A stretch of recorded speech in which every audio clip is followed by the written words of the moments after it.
का हालचाल पूछा जा रहा है, उन्हें सलाह दी जा रही है। अब तक 11,000 से ज़्यादा लोगों को हमारे कंट्रोल रूम से संपर्क किया जा चुका है, कॉल किया गया है। हमारी टीमें जो सर्वेलेंस का कार्य करती हैं, चाहे वो हॉटस्पॉट एरियाज़ हों या नॉन हॉटस्पॉट एरिया हों, उनमें लगातार सर्वेक्षण का कार्य चल रहा है। सर्वेलेंस के अंतर्गत 78,576 टीमों ने अभी तक काम किया है। उनके द्वारा 64,36,236 घरों का सर्वेक्षण किया गया है, जिसमें 3,19,38,412 लोगों का सर्वेक्षण हुआ है और उसके आधार पर कार्रवाई की गई है। जो हमारे प्रवासी कामगार आ रहे हैं, उनके संबंध में लगातार चौकसी बरती जा रही है। प्रवासी कामगारों को सर्वप्रथम शेल्टर होम पर लाया जा रहा है और वहाँ उनकी थर्मल स्क्रीनिंग और रैंडम स्तर पर वहाँ पर फिर लोगों के सैंपल लेकर के पूल टेस्टिंग के द्वारा RT-PCR से भी टेस्ट करवाया जा रहा है और लक्षण रहित होने पर उन्हें 21 दिन के होम क्वारंटाइन में भेजा जा रहा है।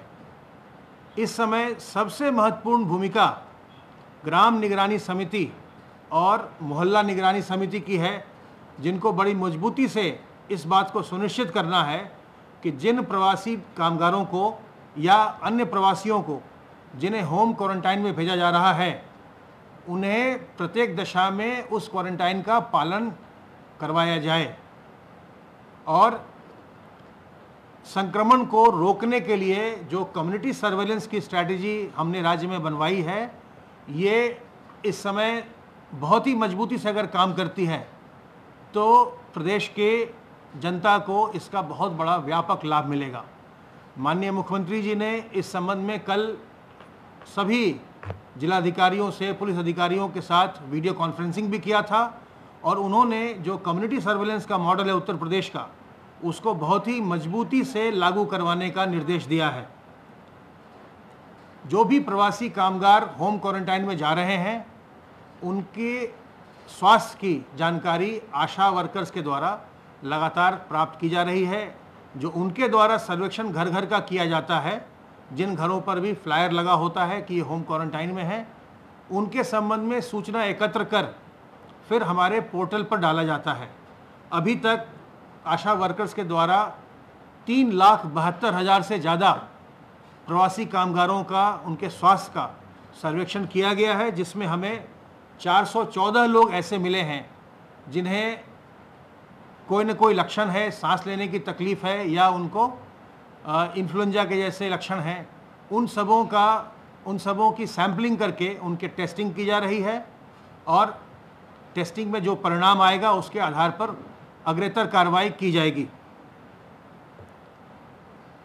हमारा हेल्पलाइन नंबर 1800-180-5145 है और जिन भी व्यक्तियों को ऐसा लगे कि उनमें इस प्रकार के लक्षण आ रहे हैं, बुखार और खांसी, सूखी खांसी और साथ में सांस लेने में तकलीफ़, उनको चाहिए कि तत्काल वो हमारे हेल्पलाइन पर संपर्क करें और जो जिला चिकित्सालय है या नज़दीकी सरकारी चिकित्सालय में जाकर सलाह प्राप्त करें, अपनी जांच करवाएं और जांच करवा के यदि संक्रमण पाया जाता है तो अपनी चिकित्सा करवाएं। संक्रमण के जांच की व्यवस्था और चिकित्सा की व्यवस्था सरकार के द्वारा बिल्कुल निःशुल्क की गई है। मैं आपके माध्यम से ये अनुरोध करना चाहूँगा कि यह एक संक्रामक रोग है जो किसी को भी हो सकता है, किसी भी उम्र के व्यक्ति को हो सकता है, पुरुष को हो सकता है, स्त्री को हो सकता है, किसी भी धर्म जाति के व्यक्ति को हो सकता है। इसमें किसी प्रकार के अपने मन में हीनता लाने की आवश्यकता नहीं है और समाज के सभी लोगों से मेरा आग्रह है कि ऐसे लोग जिन्हें ये बीमारी हुई हो, उनके प्रति किसी भी प्रकार की दुर्भावना की आवश्यकता नहीं है। जैसे अन्य मामलों में लोगों को सर्दी, खांसी, जुकाम होता है, वो भी संक्रामक होता है, जो फ्लू होता है कॉमन, वो भी संक्रामक होता है। उसी प्रकार का ये भी एक फ्लू है और उसमें किसी भी प्रकार का ये सोचना कि ये इस व्यक्ति से हमें दूर रहना चाहिए, वो तो ठीक है। संक्रमण में और भी संक्रामक बीमारियों हम दूर रहते हैं, लेकिन उसके प्रति मन में कोई भी दुर्भावना लाना बिल्कुल ही ठीक नहीं है। हमें उनके साथ सहानुभूति रखनी चाहिए और अगर हमको ऐसे में किसी में ऐसा लक्षण दिखाई पड़ता है तो तत्काल हम जिला प्रशासन को सूचित करें ताकि उनकी जांच हो सके और उनकी चिकित्सा हो सके। समय से जिन लोगों की भी चिकित्सा जांच और चिकित्सा होती है वो बिल्कुल पूरी तरह से उपचारित होकर अपने घर वापस लौट आते हैं, और अधिक से अधिक इसमें 2 सप्ताह का समय लगता है और आप उपचारित हो जाते हैं।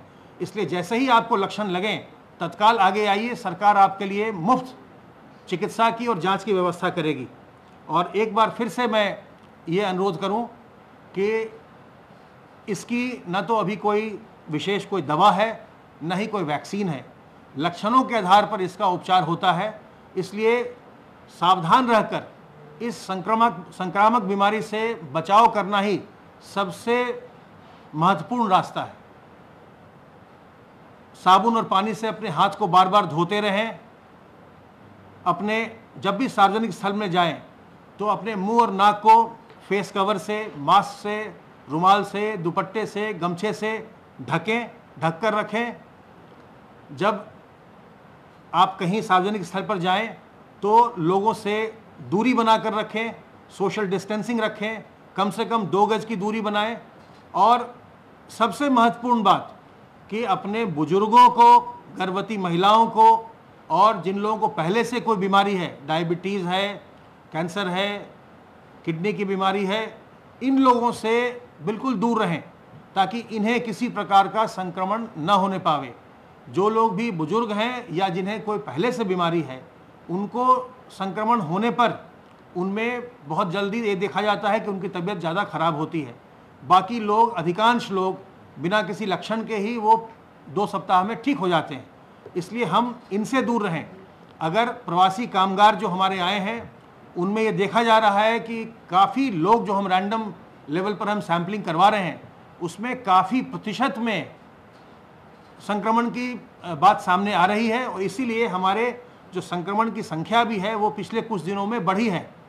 तो मैं ये अनुरोध करूंगा कि जो भी प्रवासी कामगार लौट रहे हैं वो अगर अपने घर में लक्षण रहित भी हैं, होम क्वारंटाइन में भी हैं, तो भी अपने घर के सदस्यों से दूरी बना के रखेंगे ताकि उनके घर के जो बड़े बुजुर्ग हैं या और जो कमज़ोर लोग हैं उनको किसी प्रकार का संक्रमण ना हो। बच्चों से दूर रहें, बच्चों को संक्रमण ना हो। तो अगर आप ये सावधानियां बरतेंगे तो इस संक्रमण से हमें घबराने की कोई आवश्यकता नहीं है।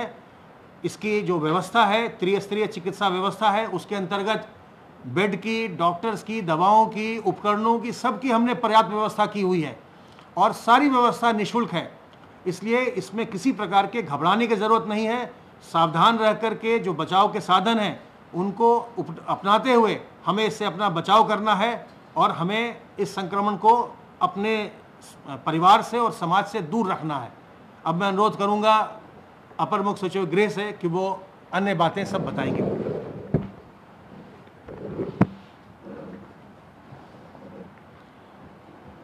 आज टीम 11 की बैठक मुख्यमंत्री जी ने 10 बजे सुबह ही ली है। मुख्यमंत्री जी दिन प्रतिदिन जो है हर चीज़, एक एक बॉर्डर की व्यवस्था पर, एक एक जनपद की व्यवस्था पर, हर विभाग की व्यवस्था पर, और जहां भी किसी भी स्थान पर अगर कैसी कोई कठिनाई उनके संज्ञान में लाई जाती है तो वो सुबह ही टीम 11 पर सीनियर ऑफिसर से बात करके, फील्ड के ऑफिसर से बात करके उस समस्या का समाधान करते हैं। मुख्यमंत्री जी ने आज सुबह ही हमें ये कहा कि जो भी बॉर्डर्स पर भीड़ जो आई है, जो भारी संख्या में लोग अन्य प्रदेशों से आए हैं, जो भारी संख्या में लोग विभिन्न वाहनों से आए हैं, जो बड़ी संख्या में लोग पैदल चल के आए हैं, जो बड़ी संख्या में लोग साइकिल से भी चल के आए हैं, हर हालत में उनको बॉर्डर पर व्यवस्थित रूप से संवाद बनाकर, संवेदना दिखाकर, हर हालत में उनको भोजन की व्यवस्था कर कर, पानी पीने की व्यवस्था करके, उनको बसों को बैठाकर, जो भी साधन मिले उन पर बैठाकर, और अब उन्होंने आदेश ये दिया है कि झांसी से ट्रेन में बैठाकर, मथुरा से ट्रेन में बैठाकर, गाजियाबाद से ट्रेन में बैठाकर, आगरा से ट्रेन में बैठाकर, प्रयागराज से भी ट्रेन में बैठाकर, मेरठ और सहारनपुर क्षेत्र में भी ट्रेन में से बैठाकर उन्होंने ये भी आदेश किया है कि नोएडा से भी ट्रेन में बैठाकर साथ साथ जो है कहीं भी झांसी के अलावा महोबा में भी अगर ज़रूरत पड़े तो वहाँ ट्रेन की व्यवस्था की जाए। ये एक बहुत ही महत्वपूर्ण निर्णय मुख्यमंत्री जी ने लिया है कि जहाँ तक संभव हो कोई भी व्यक्ति जो है कहीं भी किसी भी प्रदेश के किसी भी कोने में किसी भी जनपद में वो या तो ट्रेन से चले या बस से चले या सुरक्षित वाहन से अवश्य चले। मुझे बताने में खुशी है, ये उत्तर प्रदेश है, मुख्यमंत्री जी के मार्गदर्शन में जो यहाँ के सभी अधिकारी, सभी पुलिस के अधिकारी, सभी फील्ड के अधिकारी, सभी प्रशासनिक विभाग के अधिकारी, सभी हेल्थ डिपार्टमेंट के सीएमओ के और उनके अधीन सभी अधिकारी, सभी अन्य विभागों के अधिकारी हैं कि कल 15 लाख लोग यूपी में आए थे। एक दिन में पहली बार रिकॉर्ड स्थापित हुआ है कि लगभग 1.5 लाख से लोग ज़्यादा आए हैं। 16.5 लाख से ज़्यादा श्रमिक, कामगार और अन्य व्यक्ति जो है प्रदेश में आए हैं। कल हम लोगों ने कम से कम 87 ट्रेनों को रिसीव किया है। कल के बाद आज सुबह अगर हम जोड़ें, पहली बार उत्तर प्रदेश में 500 से अधिक ट्रेनों में जो है श्रमिक स्पेशल जो ट्रेन है उसमें लोग प्रदेश में आए हैं। 522 ट्रेन अभी दिन में लगभग 2 बजे तक यहाँ प्रदेश में आ चुकी हैं। 522 ट्रेन में 6,65,369 लोग आज लगभग 2 बजे दिन में आ चुके हैं। आज में 87 ट्रेन फिर से हमारे प्रदेश में आ रही हैं। मैं ये कहूँगा कि जितनी भी श्रमिक स्पेशल ट्रेन चल रही हैं, सब पूरी संख्या अगर जोड़ी जाए, उत्तर प्रदेश में मैक्सिमम ट्रेन चल रही हैं। हम रेल विभाग के अधिकारियों का उत्तर प्रदेश की ओर से, माननीय मुख्यमंत्री जी की ओर से जो सहयोग रेलवे से हमें मिल रहा है, जरूर हमारे प्रदेश की ओर से हम उनका विशेष धन्यवाद देना चाहेंगे। हम ये भी कहना चाहेंगे कि रेल विभाग और हमारे प्रदेश के सभी अधिकारी इतना एक सिनर्जी के साथ, इतने ज़्यादा समन्वय के साथ जो कार्य कर रहे हैं, ये तभी संभव हुआ है कि एक दिन में 1 लाख से अधिक लोग ट्रेन से हमारे प्रदेश में आए हैं। मैं ये बताना चाहूँगा कि हमारे प्रदेश में निरंतर ट्रेनों से लाने की व्यवस्था बढ़ाई गई है। हमारे प्रदेश में आज जहां 522 ट्रेन आई है, अगर गोरखपुर ले लें जो मुख्यमंत्री जी का गृह जनपद है, गोरखपुर ले लें तो गोरखपुर इटसेल्फ में 79 ट्रेन में 92,298 लोग आ चुके हैं। एक जनपद में 92,000 लोग लिए गए हैं। पूरे देश में अगर देखा जाए, कुछ ऐसे प्रदेश होंगे जहां 1 लाख आदमी ही आगे और पीछे जा चुका होगा। एक जनपद ने हमारे जो है पूरे प्रदेश में कुछ प्रदेशों के बराबर जो है श्रमिक और रोजगार करने वाले लोगों को लिया है। गोरखपुर में आज की तारीख में 3 अलग अलग जगहों पर लोगों को उतारा जा रहा है। लखनऊ जैसा जनपद ले 45 ट्रेनों को लिया गया है, लगभग 55,000 लोगों को लखनऊ में लिया गया है। वाराणसी देखें, 27 ट्रेन वाराणसी में ली गई हैं। उन्नाव जैसे जिले में, जो हमारा एक छोटा जिला है, हमारे मंडल का जो है मुख्य जिले से हटकर डिस्ट्रिक्ट हेडक्वार्टर है, उन्नाव जैसे जिले में भी 20 ट्रेनें ली गई हैं। और साथ ही साथ कुछ अन्य जनपद ले लें, आजमगढ़ जैसे जनपद में 15 ट्रेनें ली गई हैं। तो ये एक रिकॉर्ड आज स्थापित हुआ है, जो 500 से अधिक 522 ट्रेन हमारे प्रदेश में आ चुकी हैं। और हम आपको बताकर खुशी इस बात की भी है कि लगभग 250 ट्रेनों की और परमिशन हम लोगों ने दी है। हम ये भी आपको बताना चाहेंगे कि आज गुजरात से लगभग हमारे पास 250 ट्रेन केवल गुजरात से आई है और गुजरात प्रदेश से 3,35,000 से ज़्यादा लोग आ चुके हैं। महाराष्ट्र से हम लोगों ने हमारे प्रदेश में 121 ट्रेन यानी 1.5 लाख लोग आ चुके हैं।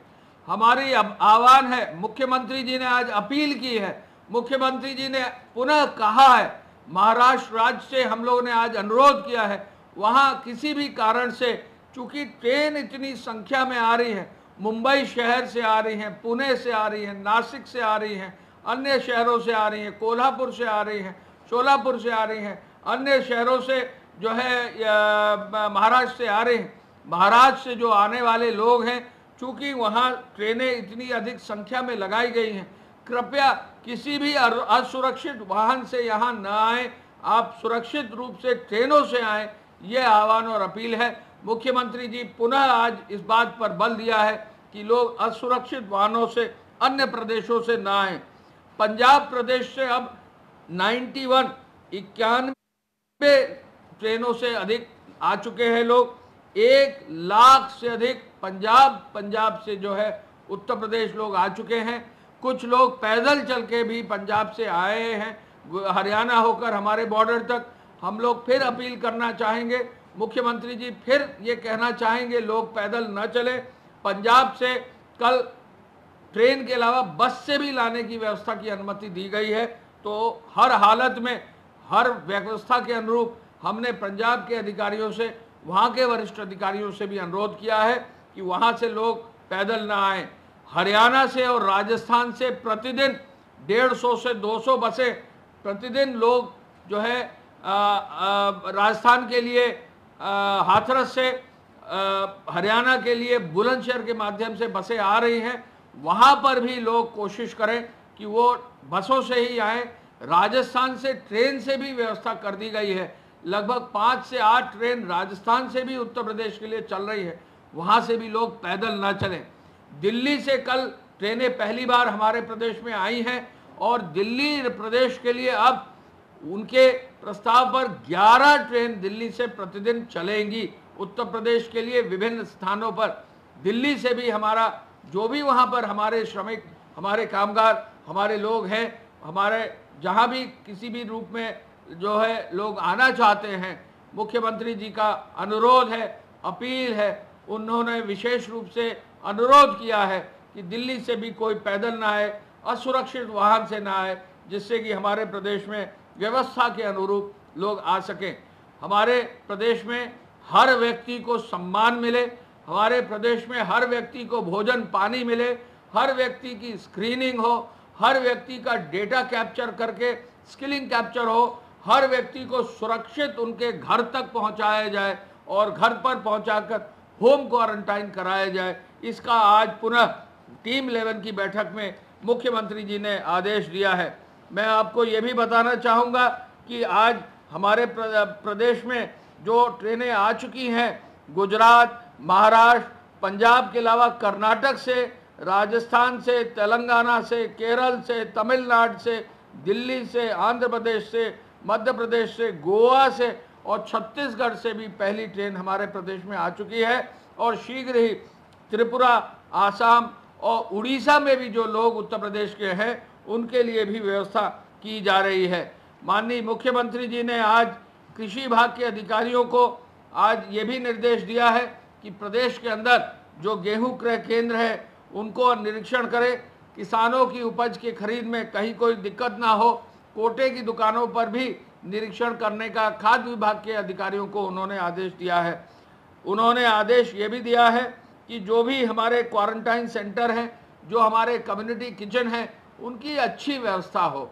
हमारे अधिकारी खुद जाएं, खुद संवेदना से जो है निरीक्षण करें, खाने और भोजन का खुद चेक करें, खुद जो है वहाँ पर जो भोजन जहाँ बनता है खुद जाकर देखें।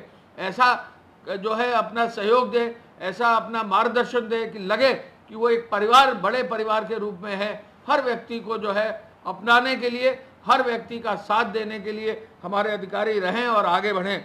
माननीय मुख्यमंत्री जी ने जो अभी प्रमुख सचिव स्वास्थ्य ने कहा, चूँकि कई ऐसे श्रमिक और कामगार आ रहे हैं जहां उनमें पूल टेस्टिंग जहां की जा रही है, कहीं ना कहीं इन्फेक्शन प्रदेश के विभिन्न जनपदों में आया है।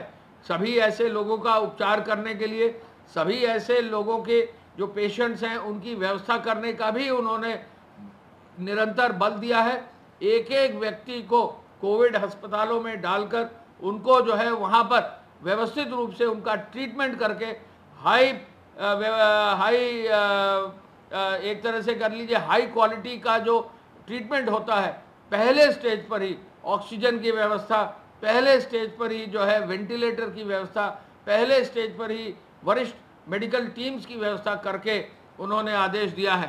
1 लाख बेड स्थापित करने के लिए आज प्रमुख सचिव स्वास्थ्य ने जो है कार्य योजना जो बनाई है, मुख्यमंत्री जी से अप्रूव कराई है। अगले 3 दिन में वो 1 लाख बेड हमारे प्रदेश में बना लेंगे, जिससे जहां ये अभी 16.5 लाख से अधिक जो कामगार और श्रमिक बाहर से आए हैं, इनको जहां भी कहीं भी इन्फेक्शन पाया जाता है, पूल टेस्टिंग के माध्यम से अगर इनका इन्फेक्शन के आधार पर चिन्हांकन होता है, तुरंत इनको मेडिकल क्वारंटाइन में लेकर तुरंत इनको मेडिकल व्यवस्था देकर इनको आगे बढ़ाने की कार्रवाई, इनकी जो है उपचार की कार्रवाई का उन्होंने आदेश दिया है। जो टेस्टिंग की व्यवस्था है, पूल टेस्टिंग की व्यवस्था प्रदेश ने पहली बार शुरू की है। आज संभवतः 6,000 से अधिक टेस्ट, 6,500 से अधिक टेस्ट जो है हमारे प्रदेश में किए हैं। आपने ध्यान किया होगा, कहाँ एक दिन में 200 टेस्ट हुआ करते थे, अब हम 6,500 टेस्ट पर हैं। और शीघ्र ही जो लक्ष्य प्रदेश का था, मुख्यमंत्री जी ने सबके लिए दिया था, अन्य संस्थाओं से 6,500 पहुंचकर इसको अब 10,000 किया जाएगा। क्योंकि जब इतनी बड़ी संख्या में बाहर से लोग आ रहे हैं तो इनके जो है मेडिकल टेस्टिंग का विशेष उस पर ध्यान देना पड़ेगा। इसको भी आगे बढ़ाने के लिए आदेश दिया है। माननीय मुख्यमंत्री जी ने माननीय प्रधानमंत्री जी के नेतृत्व में केंद्र सरकार द्वारा घोषित पैकेज के विभिन्न चरणों में जो माननीय वित्त मंत्री जी केंद्र सरकार ने आदेश दिया है, उसका भी आज समीक्षा की। उन्होंने आज आदेश दिया कि जैसे ही पैकेज घोषित किया था वित्त मंत्री जी ने, अगले दिन एमएसएमई के जो है बेनिफिशियरीज को लाभ दिया गया। 2,002 करोड़ रुपया अगले ही दिन जो है एमएसएमई सेक्टर में बांटा गया। उन्होंने प्रमुख सचिव पंचायती राज को कहा है, 2 दिन पहले जो वित्त मंत्री जी ने रेहड़ी और पटरी दुकानदारों के लिए पैकेज घोषित किया है, उसका लाभ अगले 3 से 4 दिन में अगले बुधवार तक करने के लिए एक बड़े आयोजन को सुनिश्चित करने के लिए मुख्यमंत्री जी ने आदेश दिया है और उसको हम लोग सुनिश्चित कराएंगे। मैं पुनः आज इस बात पर बल देना चाहूँगा कि विभिन्न प्रदेशों से जो लोग आ रहे हैं, भारी मात्रा में ट्रेन दी जा रही है। जो प्रदेश हमसे अनुमति चाह रहा है उसको हम व्यवस्था कर रहे हैं। जहां आवश्यकता है वहां ट्रेनों के लिए धनराशि भी हमारा प्रदेश दे रहा है। 6 करोड़ रुपए की धनराशि रेलवे डिपार्टमेंट को कल तक हमने भुगतान कर दी है। 20 करोड़ की धनराशि कल सोमवार को रेल विभाग को और दे देंगे। रेल विभाग हमारे प्रदेश में रेल चलाए। रेल विभाग मेम्यू ट्रेन जो है 200 से 300 किलोमीटर के विदिन ट्रेन चलाए, ऐसा हमने चेयरमैन रेलवे बोर्ड से भी अनुमति मांगी है। और हमें निश्चित विश्वास है कि रेल विभाग हमारे गाजियाबाद से लेकर बरेली तक, गाजियाबाद से लेकर मुरादाबाद तक, कानपुर से लेकर प्रयागराज तक, प्रयागराज से लेकर वाराणसी तक, जो शॉर्टर डिस्टेंस हैं उनमें भी अगर हमको ट्रेन की व्यवस्था कर देंगे तो हर हालत में हमारे प्रदेश में जो बसों की आवश्यकता है उसको हम संभाल कर उसका भी उपयोग करेंगे, जिससे पैदल चलने वाले जहां भी लोग होंगे उनको बस देकर उनको घर तक पहुंचा सकें। हम ये भी आपको बताना चाहेंगे, मुख्यमंत्री जी ने कल ये भी आदेश दिया है कि प्रदेश के जहां भी जो भी प्राइवेट वाहन हैं, स्कूल के वाहन हैं, उनको जो निर्धारित दर है उस पर प्रत्येक दशा में जिला मजिस्ट्रेट और जिले के सभी अधिकारी अधिकृत करें, जिससे हर श्रमिक और कामगार को हम लोग व्यवस्थित रूप से सुरक्षित स्थानों पर पहुंचा सके। एक एक जनपद में लक्ष्य उन्होंने दिया है कि 200 से अधिक निजी वाहन भी अधिकृत कर लिए जाएं। वो हमारा धनराशि है वो राजस्व विभाग का मद उन्होंने आवंटित कराया है और राजस्व विभाग की धनराशि से इन वाहनों का जो है इस्तेमाल किया जा सकता है। किसी भी सूरत में किसी भी जनपद में किसी भी डीएम को किसी धनराशि की आवश्यकता नहीं होगी, सभी पर्याप्त धनराशि मिलेगी। ये भी आदेश दिया है। तो जहां एक और ट्रेन की व्यवस्था है अन्य प्रदेशों से लाने के लिए, दूसरी ओर प्रदेश के अंदर ट्रेन की व्यवस्था चलाए जाने के लिए है, ट्रेन के साथ साथ अपने प्रदेश में मेम्यू चलाने की व्यवस्था है। चौथा, उसके घर तक होम क्वारंटाइन तक न पहुंचाया जाए। मुख्यमंत्री जी ने आज इस टीम 11 की बैठक में पुनः ये आदेश दिया है कि आज शाम को भी इसकी वो समीक्षा करेंगे। प्रत्येक बॉर्डर के जनपद के जिलाधिकारी से कल उन्होंने वीसी में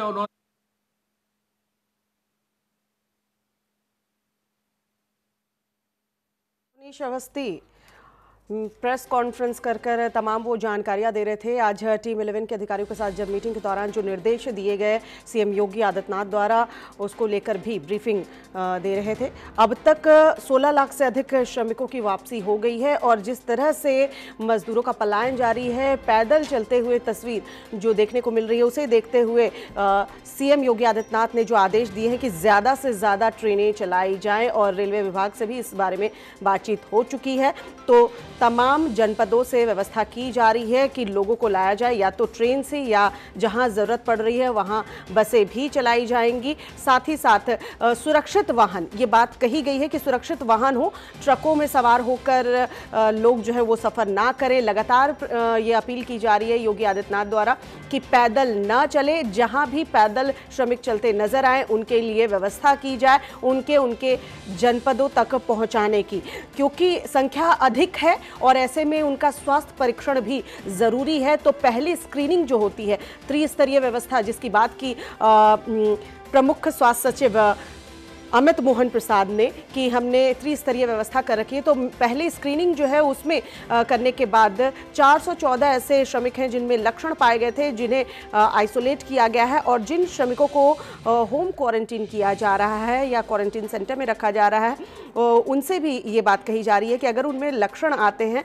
अगर वो होम क्वारंटीन में है, तो खासकर ख्याल रखें कि गर्भवती महिला, बुजुर्गों या बच्चों के करीब ना जाएं। होम क्वारंटीन को उस तरीके से मेंटेन किया जाए, क्योंकि सबसे ज़्यादा लक्षण जो हैं प्रवासी श्रमिकों में पाए जा रहे हैं, संख्या जो है वो ज़्यादा है। तो ऐसे में व्यवस्था करने में भी वक्त लगता है, लेकिन तमाम स्तर पर कह सकते हैं तैयारियां चल रही हैं। अधिक से अधिक ट्रेन चलाने की बात कही जा रही है। 6 करोड़ की धनराशि रेलवे को दी जा चुकी है, 20 करोड़ की और धनराशि दी जाएगी। रेलवे से लगातार समन्वय बनाकर यूपी सरकार जो है ये बातें कह रही है कि ज़्यादा से ज़्यादा ट्रेन जो हैं वो चलाई जाएं, चाहे नोएडा हो, गाज़ियाबाद हो, मथुरा हो, झांसी हो, सहारनपुर हो।